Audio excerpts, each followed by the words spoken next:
Good morning student. आपण मागच्या टॉपिकमध्ये मोशनला मागच्या लेक्चरमध्ये मोशन हा टॉपिक रिवाईज केला आहे. असेच आपल्याला जे 11-12 जेई नीटसाठी जे इम्पॉर्टंट टॉपिक लागणार आहेत आणि जे पूर्वी तुम्हाला 8 किंवा 9 किंवा 10मध्ये झालेत अशा टॉपिकचं रिव्हिजन करायचं आहे आपल्याला. तर आज आपण रिव्हिजन करतो आहे करंट इलेक्ट्रिसिटी. ह्याच्यामध्ये मी कवर करणार आहे what is current, what is voltage, what is resistance, resistivity, हे पॉईंट आपल्याला डिस्कस करायचे आहेत. तर करंट, मी पहिल्यांदा करंटची डेफिनेशन सांगतो. Current is nothing but rate of flow of charge particle in a specific direction. A charge flowing per unit time in a specific direction is called as current. कदाचित तुम्ही 10मध्ये ही definition flow of electron in a specific direction अशी learn केली असेल. तर एक लक्षात घ्या, फक्त इलेक्ट्रॉन फ्लो झाले म्हणजेच करंट प्रोड्यूस होतो असं काही नाही आहे. प्रोटॉन जरी मूव्ह झाला वायरमधून तरी देखील करंट प्रोड्यूस होतो. अल्फा पार्टिकलची मोशन असेल तरी देखील करंट प्रोड्यूस होतो. तुम्ही केमिस्ट्रीमध्ये इलेक्ट्रोलिसिस स्टडी केला असेल ज्याच्यामध्ये पॉझिटिव्ह आयन आणि निगेटिव्ह आयन रिस्पेक्टिव्ह इलेक्ट्रोडकडे ट्रॅव्हल करतात, तर आयनच्या मोशननं देखील करंट प्रोड्यूस होतो. सो करंटला मोशन ऑफ इलेक्ट्रॉन असं न म्हणता rate of flow of charge particle in a specific direction is called as current. करंटचा फॉर्म्युला असतो I is equal to d q by d t. आता सगळ्यांना डेरिव्हेटिव्ह झालेला आहे. इथून पुढे सगळे फॉर्म्युले लिहिताना डेरिव्हेटिव्हच्या टर्ममध्ये लिहायचे. सो 10thला कदाचित तुम्ही हा formula I is equal to q upon t लिहिला असेल. आता मात्र पुढचे 2 वर्ष करंटचा फॉर्म्युला कसा लिहायचा? D q by d t. Small change in charge per unit time is called as current. करंटचं याचा युनिट असतं एम्पियर आणि सिम्बॉल असतो capital A. Current is a scalar quantity. Okay, याचा अर्थ करंटला डिरेक्शन असणार नाही. पण 10thमध्ये तुम्ही लर्न केलं असेल करंटची डिरेक्शन असते, conventional direction of current is positive to negative. Positive to negative म्हणजे from positive terminal of battery to negative terminal of battery. आणि ॲक्च्युअल डिरेक्शन ऑफ करंट असते निगेटिव्ह टू पॉझिटिव्ह.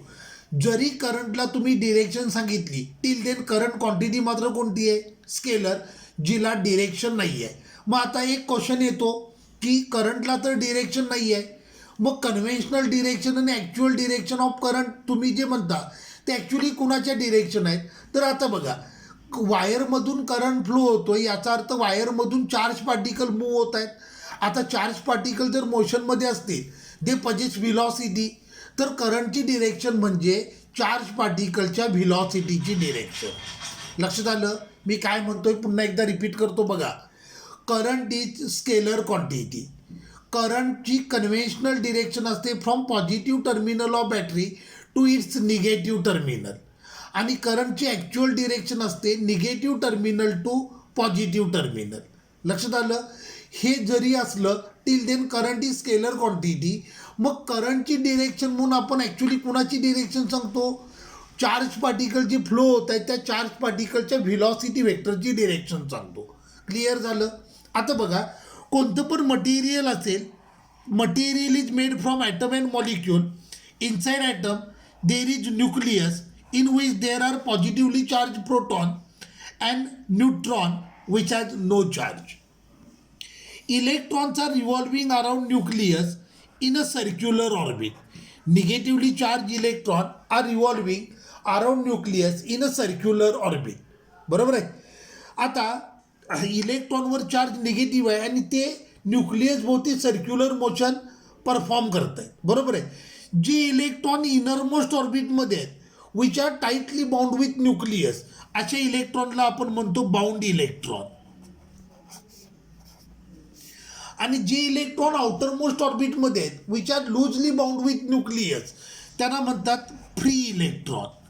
तर कोणतंही मटेरियल असेल त्याच्यामध्ये 2 टाईपचे इलेक्ट्रॉन असतात, bound electron and free electron. Bound electron, the electron which are present in innermost orbit which are tightly bound with nucleus are called as bound electron. Electron which are present in outermost orbit which are loosely bound with nucleus are called as free electron. आता actually आहे ना free electron का म्हणायचं, initially हे electron ऑर्बिटमध्ये असतात, पण तुम्ही small energy supply केली की इलेक्ट्रॉन ऑर्बिटमधून नॉकआउट होतात, ऑर्बिटमधून बाहेर पडतात आणि मेटल लॅटिसमध्ये रँडमली मूव्ह व्हायला चालू करतात. म्हणून यांना काय म्हणायचं, फ्री इलेक्ट्रॉन. जो सर्किटमध्ये करंट प्रोड्यूस होतो तो करंट ह्या फ्री इलेक्ट्रॉनमुळे असतो. आता लक्ष द्या, माझ्याकडे एक कंडक्टर आहे, all metals are good conductor. Suppose करा माझ्याकडे एक मेटल पीस आहे, मेटल पीसमध्ये रूम टेम्परेचरला large number of free electron available असतात. मग माझा क्वेश्चन आहे, जर मेटल पीसमध्ये large number of free electron available आहेत आणि ते मोशनमध्ये पण असतात, मग करंट का प्रोड्यूस होत नाही? तुम्ही एका मेटल पीसला टच केलं तर तुम्हाला शॉक एक्सपिरियन्स व्हायला पाहिजे, कारण त्या मेटल पीसच्या आतमध्ये फ्री इलेक्ट्रॉन्स आहेत जे मोशनमध्ये आहेत आणि motion of electron is nothing but current. मग जर तुम्ही मेटल पीसला टच केलं तर तुम्हाला शॉक लागायला पाहिजे, you will experience a shock. पण असं होत नाही. असं का होत नाही? बघा, हा मेटल पीस आहे, ह्या मेटल पीसमध्ये फ्री इलेक्ट्रॉन आहेत, पण हे free electron they are in random motion. Random motion याचा अर्थ these electron possess different velocities in a different direction. मग आता जर मी मेटलचा एक क्रॉस सेक्शन कन्सिडर केला, जेवढे इलेक्ट्रॉन त्या क्रॉस सेक्शनमध्ये एंट्री करत आहेत तेवढेच इलेक्ट्रॉन क्रॉस सेक्शन सोडून बाहेर जात आहेत. Number of electron entering in cross section is equal to number of electron leaving the cross section. Therefore net number of electron in that cross section is equal to 0. Therefore there is no current. लक्षात आलं? आपण regular metal piece घेतला तर त्या metal पीसमध्ये तुम्हाला shock experience होत नाही, जरी त्याच्यामध्ये फ्री इलेक्ट्रॉन असले तरी. त्याचं कारण काय असं लक्षात आलं? कारण हे इलेक्ट्रॉन रँडम मोशनमध्ये असतात, ते एकमेकाच्या व्हिलॉसिटीचा इफेक्ट कॅन्सल करतात, so you will not experience any shock. मग जर आपल्याला सर्किटमध्ये करंट प्रोड्यूस करायचं असेल तर पहिली रिक्वायरमेंट असेल, हे इलेक्ट्रॉन सगळे एकाच डिरेक्शनला ट्रॅव्हल करायला पाहिजेत आणि हे अचीव करतात by connecting battery to the metal piece. जर मेटल पीसला मी बॅटरी कनेक्ट केली तर बॅटरी त्या मेटल पीसच्या across certain potential difference create करेल आणि पोटॅन्शियल डिफरन्स क्रिएट झाला तर बॅटरी ह्या इलेक्ट्रॉनवर एक इलेक्ट्रिकल फोर्स एक्झर्ट करेल. As a result of this all electrons start moving towards positive terminal of battery. All electrons get drifted towards positive terminal of battery आणि मग सर्किटमध्ये करंट प्रोड्यूस होतो. त्यामुळं करंटला म्हणजे तुम्हाला जर सर्किटमध्ये करंट प्रोड्यूस करायचं असेल तर पहिली बेसिक रिक्वायरमेंट असणार आहे, all electron must be move in a specific direction. आणि हे अचीव करतो by creating potential difference by connecting a battery which provides certain potential difference across conductor. Clear झालं? तर सर्किटमध्ये करंट असा प्रोड्यूस करतात. आता सर्किटमधून करंट फ्लो होतोय, चार्ज पार्टिकल फ्लो होत आहेत. ह्या करंटला जे अपोजिशन असतं that opposition is called as resistance. Resistance त्याचा सिम्बॉल असतो capital R. Resistance is nothing but opposition offered to the flow of electric current. आणि रेजिस्टन्सचं रिलेशन येतं by using Ohm's law. So Ohm's लॉचं स्टेटमेंट असं असतं, physical state of conductor remains constant. Physical state याचा अर्थ त्या कंडक्टरचं टेम्परेचर, त्याची लेंथ, त्याचा cross sectional area. Physical state of conductor always remains constant.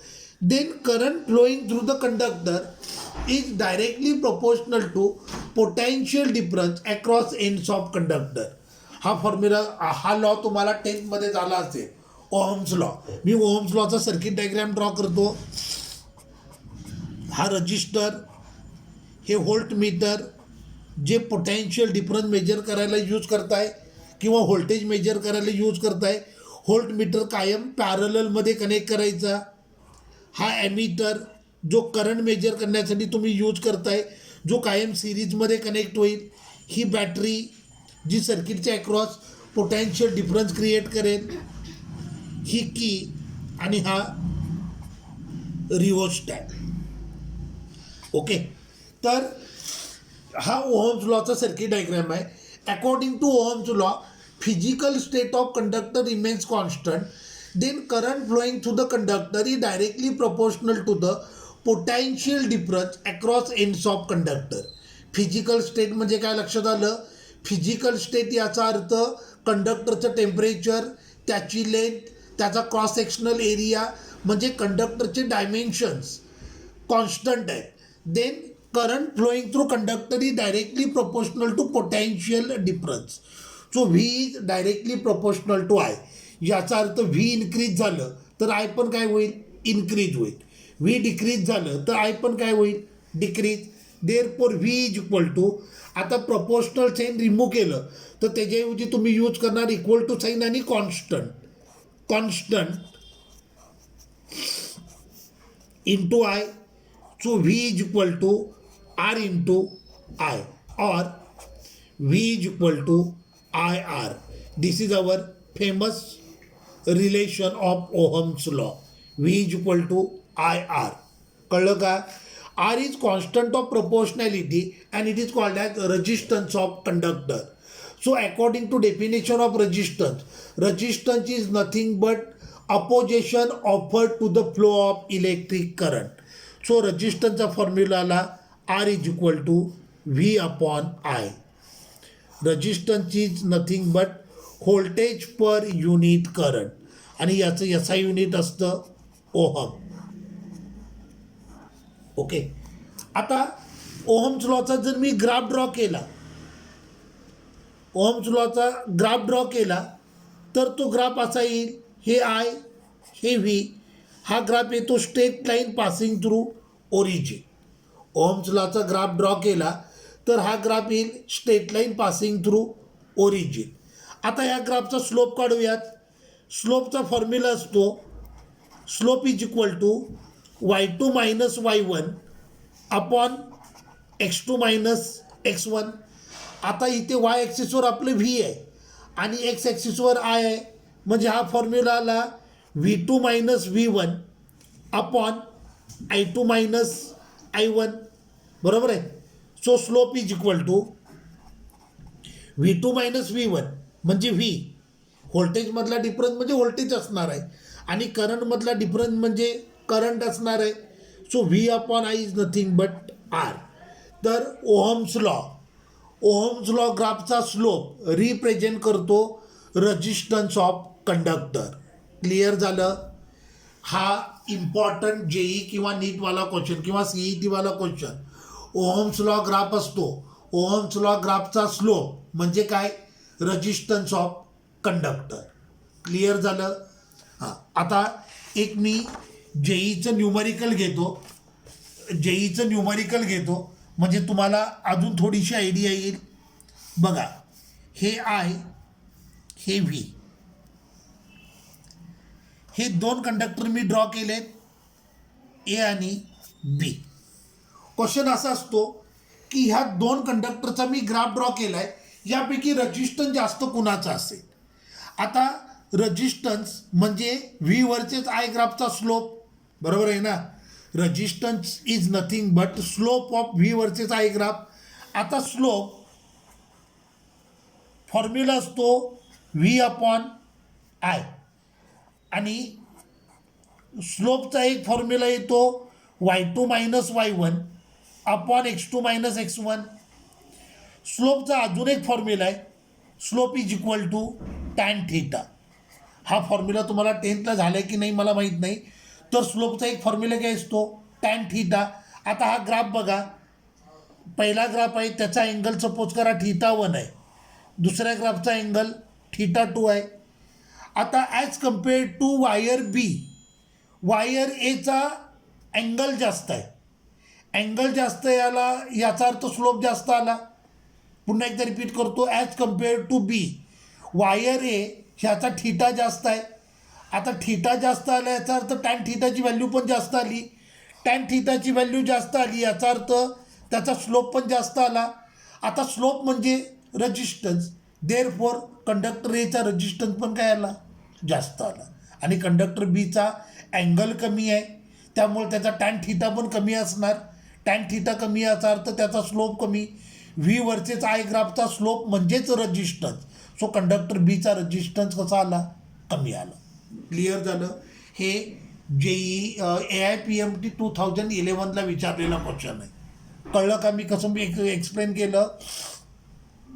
V versus I graph त्याचा slope म्हणजे रेजिस्टन्स. लक्षात आलं. व्ही वर्सेस आय ग्राफचा स्लोप म्हणजे रेजिस्टन्स. आता या ठिकाणी ॲज कम्पेअर्ड टू ग्राफ बी एचा अँगल जास्त आहे.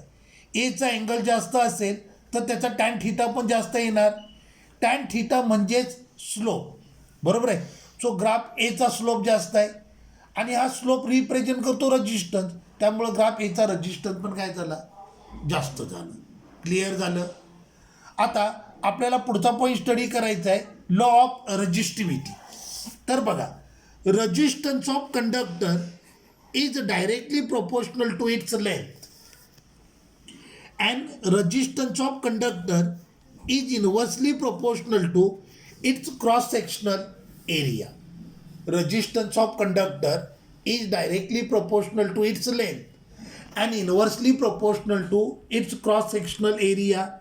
Therefore, R is directly proportional to L upon A. R is equal to constant into L upon A. Therefore, R is equal to constant rho L upon A. हा रेजिस्टन्सचा अजून एक formula, R is equal to rho L upon A. Rho is called as resistivity of conductor or specific resistance of conductor. हे 10thला झालं असेल. Row म्हणजे काय, रेजिस्टिव्हिटी ऑर स्पेसिफिक रेजिस्टन्स. मग याच्यावरनं रेजिस्टिव्हिटीचा फॉर्म्युला आला, rho is equal to R A upon L, बरोबर आहे. आता when A is equal to 1 meter square and L is equal to 1 meter. आता A ला 1 मीटर स्क्वेअर आणि L ला 1 मीटर या फॉर्म्युल्यात पुट करतो. देन मला मिळालं rho is equal to R, बरोबर आहे. So resistivity or specific resistance is defined as it is resistance of conductor having unit length, unit म्हणजे 1, having unit length and unit cross sectional area. कळलं. Resistivity or specific resistance of conductor is defined as it is resistance of conductor having unit length and unit cross sectional area. रेजिस्टिव्हिटीचं SI unit असतं ohm metre आणि CGS unit असतं ohm centimetre. Clear झालं. SI unit ohm metre, CGS unit ohm centimetre. So रेजिस्टिव्हिटीला दुसरा शब्द use करतात specific resistance. आता एक इम्पॉर्टंट पॉईंट सांगतो. रेजिस्टिव्हिटीचा फॉर्म्युला जरी आर ए अपॉन एल आला असेल, till then resistivity is independent of area of cross section. Resistivity is independent of length of conductor. म्हणजे माझ्याकडे सपोज करा एक मेटल वायर आहे. मेटल वायरला मी 3 टाइम्स इलॉंगेट केलं. 3 टाइम्स इलॉंगेट केल्यामुळं वायरची लेंथ वाढली, पण त्यामुळं वायरची रेजिस्टिव्हिटी इन्क्रीज होणार नाही. किंवा एक वायर आहे, तिला मी इलॉंगेट केलं, इलॉंगेट केल्यामुळं वायर थिन झाली, तिचा क्रॉस सेक्शनल एरिया कमी झाला. असं केल्यामुळं रेजिस्टिव्हिटी चेंज होणार नाही. Resistivity is property of material, बरोबर आहे. जोपर्यंत मटेरियल चेंज होत नाही तोपर्यंत रेजिस्टिव्हिटी चेंज होणार नाही. म्हणजे कॉपर वायर आहे, कॉपर वायरला मी 3 टाइम्स इलॉंगेट केलं. आता 3 टाइम्स इलॉंगेट केल्यामुळं कॉपरचं ॲल्युमिनियम होणार नाही. So resistivity will not change.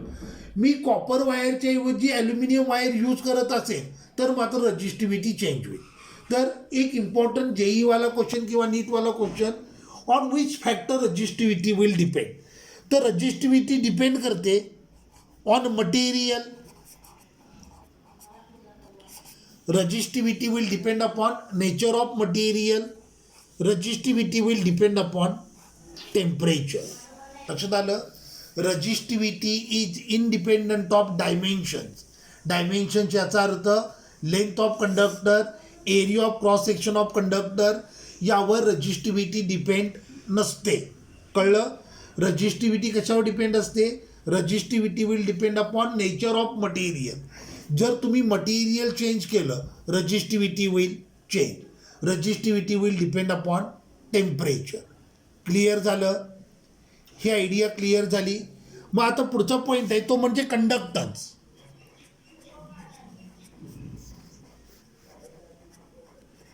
Conductance त्याचा सिम्बॉल असतो कॅपिटल जी.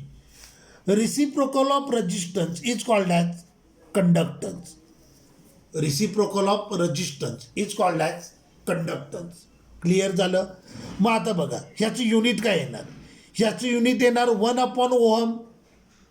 यालाच आपण म्हणतो पर ओहम. ओके. और यालाच तुम्ही लिहू शकता Ω⁻⁻1 किंवा 1/Ω म्हणजे ओहम उलटा. ओहम उलटा म्हणजे OHM. त्याला उलटं करायचं म्हणजे काय आलं MHO. याला मोज म्हणतात.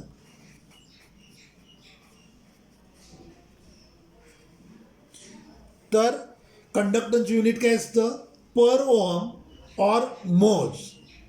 क्लिअर झालं. मग दुसरा पॉईंट आहे तो म्हणजे कंडक्टिव्हिटी.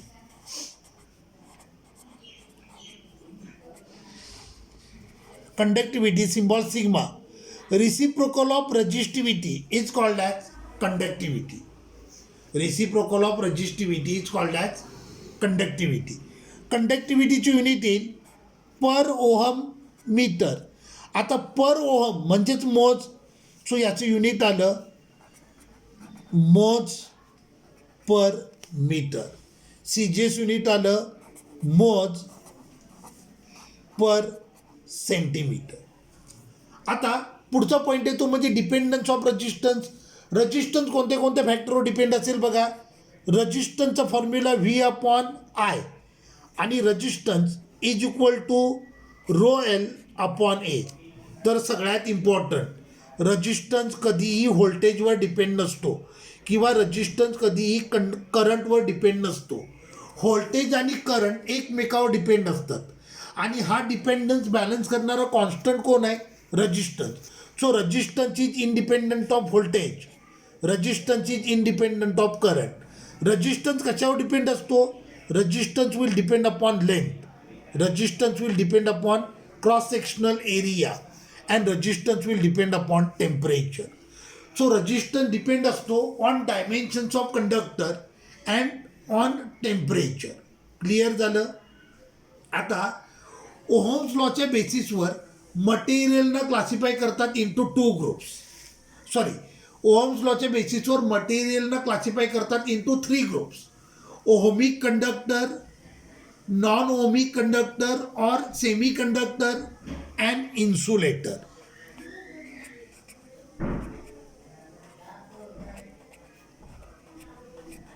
ओहमिक कंडक्टर,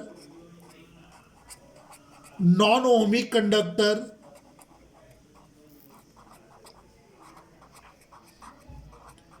और सेमी कंडक्टर.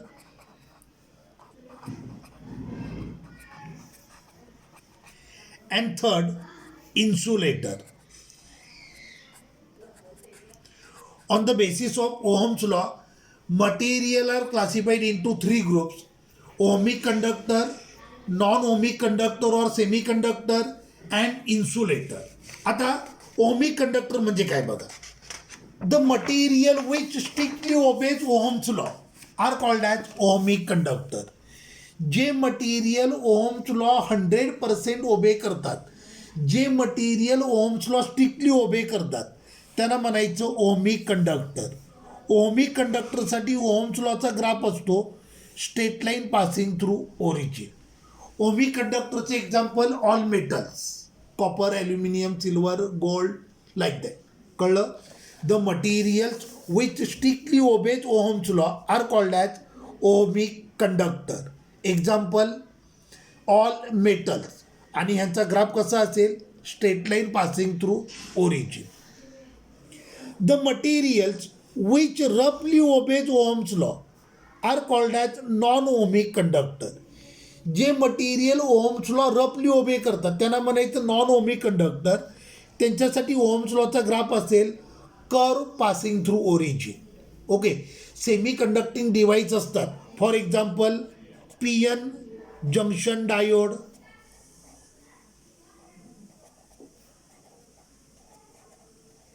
ट्रान्झिस्टर,